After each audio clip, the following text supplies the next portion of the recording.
The envelope was pale pink. Thick cardstock, the kind that feels expensive when you drag your thumbnail across it. It sat on the table in front of me, surrounded by white tissue paper and the remnants of a ribbon someone had already coiled into a neat pile. Because that is the kind of woman Rosalind Hargrove was. The kind who saved ribbon. The kind who made you feel that even your excitement was slightly untidy. I remember the weight of it in my hands. The way the room had gone just barely quieter. The way 23 women with champagne flutes all seemed to lean a half-inch forward at once. My future mother-in-law sat at the head of the gift table, her back very straight, her hands folded in her lap, watching me with an expression I had not yet learned to name. I opened the envelope.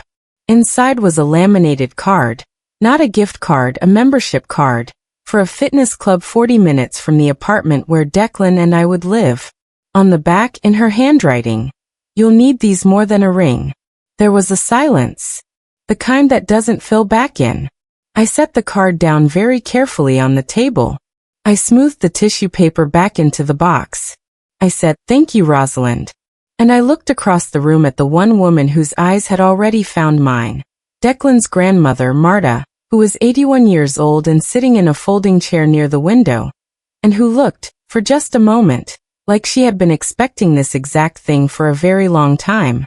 Welcome to Calm Revenge Tales. I'm glad you're here.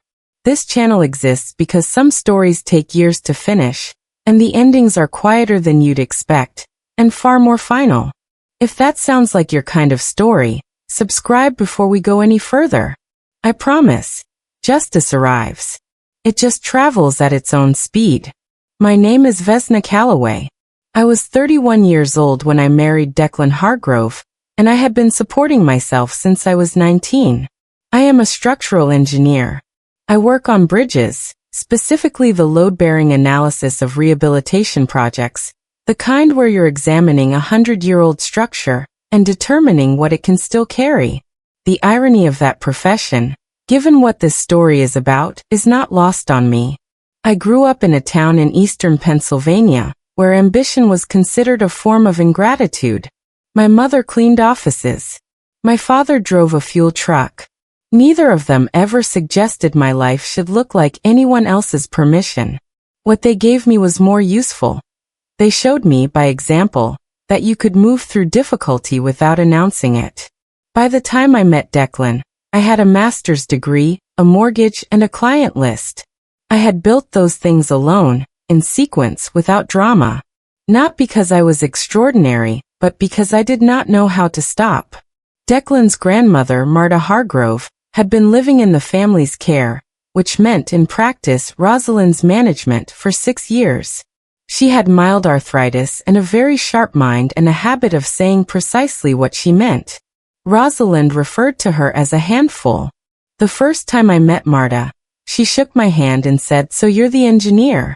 Good. This family needs someone who understands weight distribution." I thought it was a joke. I laughed. She didn't. I visited Marta on my own twice before the engagement, and 4 times afterward. Declan sometimes came with me, but he worked long hours and I found I didn't need him there to enjoy her company. She made tea in a ceramic pot she'd brought from Croatia 60 years ago, and she talked about architecture and weather, and the particular cruelty of people who mistake orderliness for virtue. She never spoke badly about Rosalind, but she listened very carefully when I described my own life, and sometimes when I finished speaking, she would say something like, "Yes, that's the right way to do it." The bridal shower was Rosalind's idea, or rather her announcement. There's a difference, and I knew it immediately. She called me 3 weeks after the engagement and said, very warmly, that she'd like to host something for me, that it was tradition in the Hargrove family, that Declan's cousins would love to meet me. The warmth in her voice had the quality of a room that has been very recently aired out. Fresh, but with something underneath it. I told Declan. He said she'd be hurt if I didn't go. He said she was trying.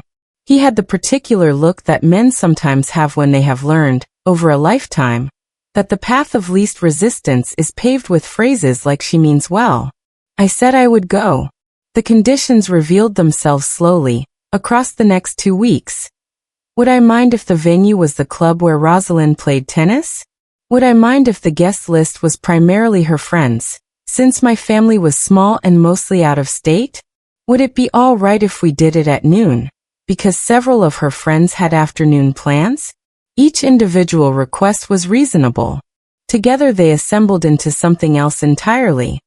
A party where I would be the guest of honor with no actual guests of my own, in a place I'd never been, at a time that suited everyone but me. I brought Marta. That was my contribution to the planning. I called her myself and asked if she would like to come. She said, I haven't been invited to a shower in 15 years. They think I'll fall asleep. Then she said, what time does it start? The morning of the shower, I picked her up at 7:45. We had time, so we stopped at a diner on Route 30 that she said she'd been thinking about since November. She ordered eggs over easy and rye toast and black coffee, and she ate with the appetite of someone who has decided that pleasure is a form of resistance. I had a vegetable omelet. We talked about a suspension bridge I'd been working on in Vermont. She asked questions that were good questions. When we got back in the car, she was quiet for a moment, and then she said, whatever happens today, you know who you are. I filed that away. I should have filed it somewhere more obvious. The party itself was beautiful in the way of a stage set. Perfect proportions, nothing misplaced, nothing warm. Rosalind's friends were impeccably dressed, and universally vague about where they'd heard of me, or what Declan had said I did for work. One woman asked if I was an environmental engineer, with a tone that suggested she hoped I was not. The gifts were delivered in sequence, announced by Rosalind's daughter-in-law Petra, who read the cards in a voice that suggested she'd done this many times and expected to do it many more. And then Petra read the card from Rosalind. And the room leaned in. And I learned what the envelope contained. I set it down. I said thank you. I watched Rosalind's expression, which was composed and pleasant, the expression of someone who has just done something they believe is being read differently than it is. The room did not say anything for long enough that it became its own statement. Then Petra laughed, a small, quick laugh, the kind that decides nothing but takes up space, and said, Rosalind, that is so practical. And the room agreed, collectively, with the particular gratitude of people who have been given permission to look away. I looked at Marta. Her hands were very still in her lap. I said, Rosalind, what did you mean by what you wrote on the card? Her chin came up half an inch. She said, I just meant that a membership somewhere nice is something every woman should have for herself, independent of, everything else. I said, the note says I'll need these more than a ring. She said very evenly, I think fitness is important for everyone. I said, I agree. I also think a person should be able to receive a gift at her bridal shower without being told her fiancé might not follow through. The room held its breath. Rosalind said, I don't think that's what anyone said. I said, I have the card. Would you like me to read it again? One of the women near the window, I never learned her name, opened her mouth. She looked at Rosalind. She closed it. Marta stood up. She was not fast about it. She had arthritis, and the chair was low, and it took a moment. But she stood. She said, Vesna, I'd like to go home now. I said, of course. I collected my handbag. I thanked Petra for organizing. I told Rosalind the venue was lovely. I did not raise my voice. I did not cry. I left 23 women in a room with the particular quiet of a thing that cannot be taken back. And I walked my future husband's grandmother out through the front door of the Hargrove family's tennis club and helped her into my car.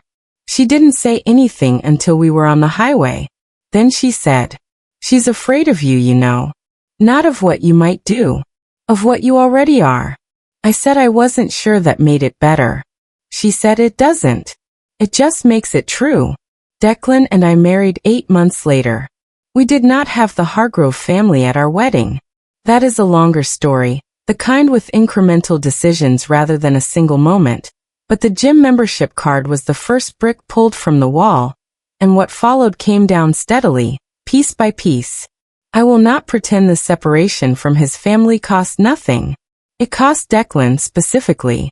I watched him carry it. At Thanksgiving, when we ate at my cousin Teresa's apartment in Allentown with her husband and their 3 children, and a turkey that came out slightly dry. At Christmas, when we drove 6 hours to see my parents in Pennsylvania, and he sat with my father on the front porch for 2 hours not saying much, and came inside looking like something in him had shifted slightly into alignment. He never blamed me. That is the honest truth. But grief doesn't need to blame anyone. It just sits in the chair across from you and eats dinner without speaking. The financial consequences were also specific. Declan had been named as a secondary beneficiary on several family accounts, an arrangement that Rosalind now described, through her attorney, as under review pending a reassessment of family circumstances. I had my own income. I had savings, a paid-down mortgage, and the good habit of living below my means. We were not in danger. But we reorganized. We refinanced the apartment. I took on a larger share of the living costs for 8 months while Declan built a client base outside the firm his father had founded, and we sold a small investment property I'd held in New Jersey and used the proceeds to clear his student debt. $7,411. That was the amount we cleared the debt by. I remember the number because I put it in a spreadsheet and looked at it for a long time the night after we transferred the funds.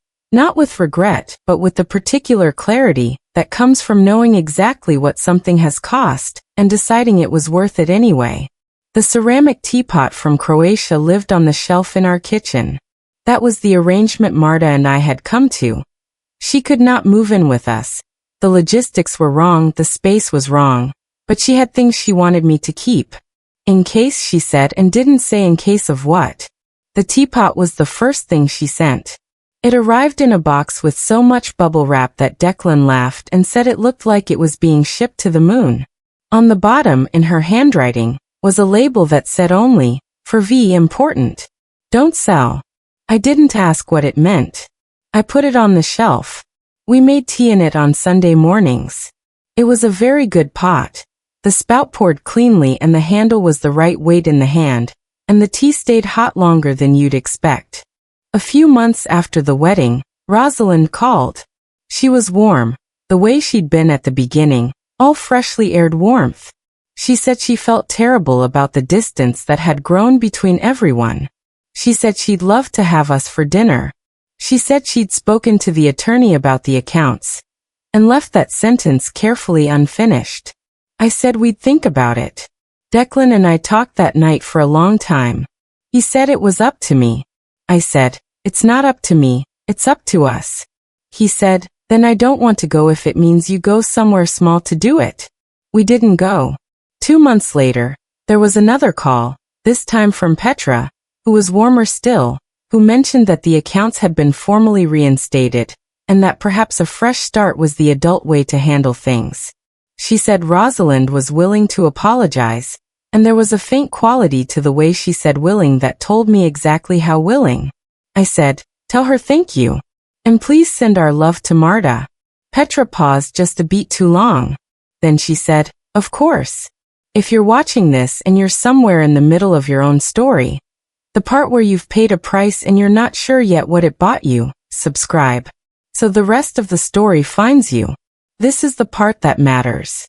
The teapot on the shelf. I looked at it every day. I had begun by that point to wonder about the label for V, important. Don't sell, because Marta had never explained it and I had never found the right moment to ask, and the longer I didn't ask, the more weight the question carried. I didn't know then that there wouldn't be many more Sunday mornings with the teapot. Marta Hargrove died on a Thursday in March, 14 months after our wedding. She was 83. She had been living, by then, in a care facility, not because her mind had gone, but because her body had finally grown tired of being made to keep pace with it. I visited her every 2 weeks. The last time I saw her, she held my hand for a long time without speaking, and then she said, I wrote it all down. Everything I meant to say. The lawyer has it. I thought she meant a will. I thought she meant the usual things. She said, Don't let them reframe it. You know what it costs. You know what it's worth. I drove home. I made dinner, a pot of chicken soup, the kind that takes 4 hours, my mother's version, which starts with a whole bird and ends with something that tastes like the specific warmth of being known. I set the ceramic pot on the table near the stove, the way I always did when I cook seriously, and I put on the radio. And I stood in my kitchen on a Tuesday evening and peeled carrots for a woman who had not yet died but would be dead by Thursday. She was the only person at that bridal shower, besides me, who looked at what happened and called it by its name. The attorney's call came 10 days after her funeral. His name was Wendell Goss.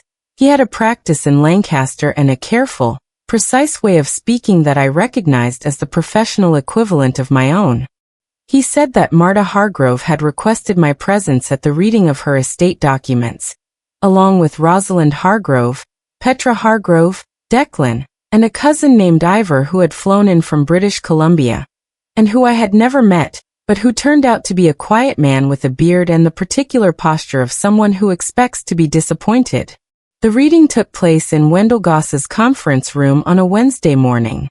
Gray carpet, a long table, a window with Venetian blinds that had been closed to half-light. Rosalind arrived with Petra and sat across from us. She had not seen me since the bridal shower, nearly 2.5 years prior. And she looked at me the way people look at a structural element they assumed was cosmetic, and have now discovered is load-bearing. Wendell Goss opened the folder. Marta Hargrove's estate, he said, was comprised of several accounts totaling $412,000. A property in Lancaster County that she had owned outright since 1989, and the contents of a safe deposit box at a bank on Prince Street that had not been accessed in 11 years. Rosalind's hands shifted slightly on the table. Wendell said that the accounts had originally been arranged to pass to Rosalind upon Marta's death, with a 20% share to Declan.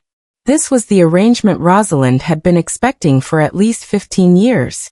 It was the arrangement that had, very likely, informed Rosalind's entire posture toward her daughter-in-law. Then Wendell said, however, he said that Marta had amended her estate documents 14 months ago, 2 months after my wedding. He said the amendment was legal, witnessed, and unambiguous. He set a copy in the center of the table. The amendment directed that the Lancaster County property, valued at $219,000 as of the most recent appraisal, be transferred in full to Vesna Calloway Hargrove, not Declan. Me. The note attached in Marta's handwriting said, she stayed. She came back. She knows what things cost. Rosalind's chair scraped the floor. She said not loudly but very clearly, this is not possible.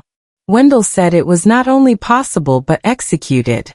Petra looked at Ivor. Ivor looked at his hands. Rosalind stood up. She said Marta had not been of sound mind. She said this had been done under influence. She said there would need to be a challenge. Her voice had gone up just slightly at the edges, the way a sound does when it is trying to hold a shape it no longer quite fits. Declan sat very still beside me. I reached into my bag. I set the ceramic teapot on the table. Not as a gesture. I had brought it because Wendell had asked me to bring any personal effects that Marta had given me prior to the amendment, for the record. But in the conference room with its gray carpet and half-light, it sat there and was what it was. 60 years old, Croatian, deeply ordinary, and exactly what she had asked me to keep. Wendell opened the safe deposit box inventory. Inside, he said, were letters. 41 of them. Written by Marta over the course of the last 5 years of her life, addressed to various members of the Hargrove family, describing in specific and dated detail what she had witnessed, what she had asked for, and what had been refused, including documented twice, requests to include Declan's future wife in family gatherings from which she had been preemptively excluded, including, dated 3 days after my bridal shower, a letter that described what she had seen in a room full of women who said nothing.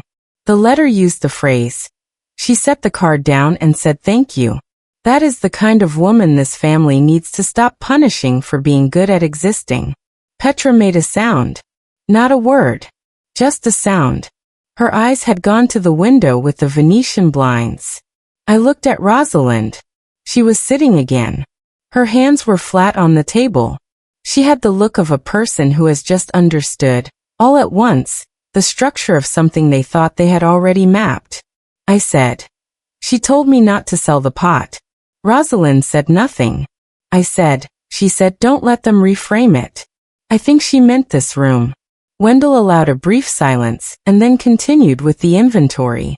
Rosalind retained an attorney and filed a challenge within the month. The challenge was dismissed within 6 weeks. The grounds she cited, diminished capacity, undue influence, could not survive against 41 witnessed, dated, signed letters from a woman whose handwriting never wavered, whose syntax never slipped, and who had written, in the final letter, a single sentence that Wendell read aloud during the dismissal hearing. I have spent 40 years watching this family take things from people who were too polite to ask for them back. I intend to leave something behind that cannot be taken. The property in Lancaster County transferred to my name the following spring. It needed work. The roof was 20 years old, the plumbing ran on copper that had begun to oxidize, and one of the back windows had been painted shut so many times it had effectively become part of the wall. I know how to assess a structure.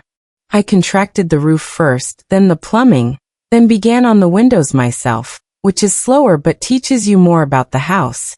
Before the challenge was filed, I had offered Rosalind the opportunity to purchase the property at appraised value. It was a clean offer, no conditions, documented in a letter from my attorney. She declined in writing. That letter is filed. I did not need to feel guilty about what followed, which is probably why I didn't. Rosalind and Petra have not been in contact with us since the dismissal. I do not know if that constitutes their punishment or their preference, and I have found that the distinction matters less and less as time passes.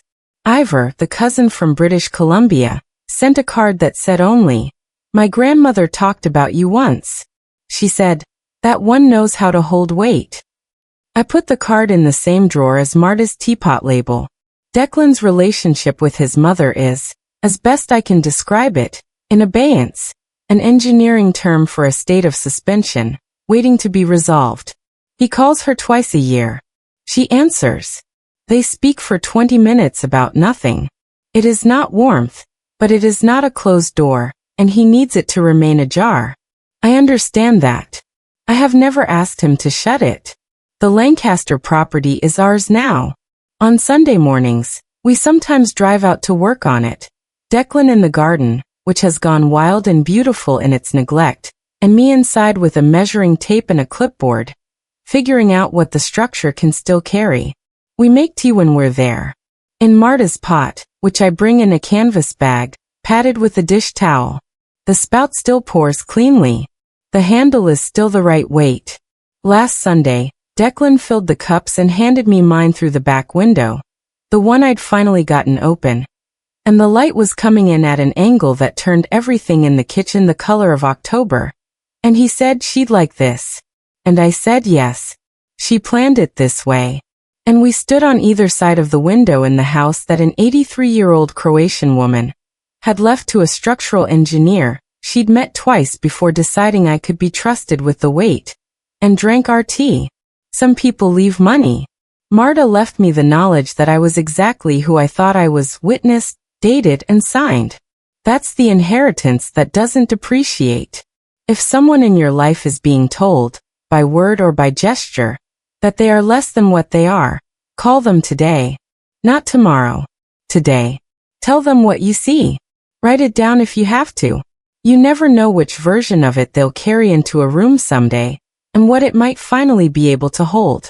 Like this video if this story stayed with you. Share it with someone who needs to hear it. Subscribe.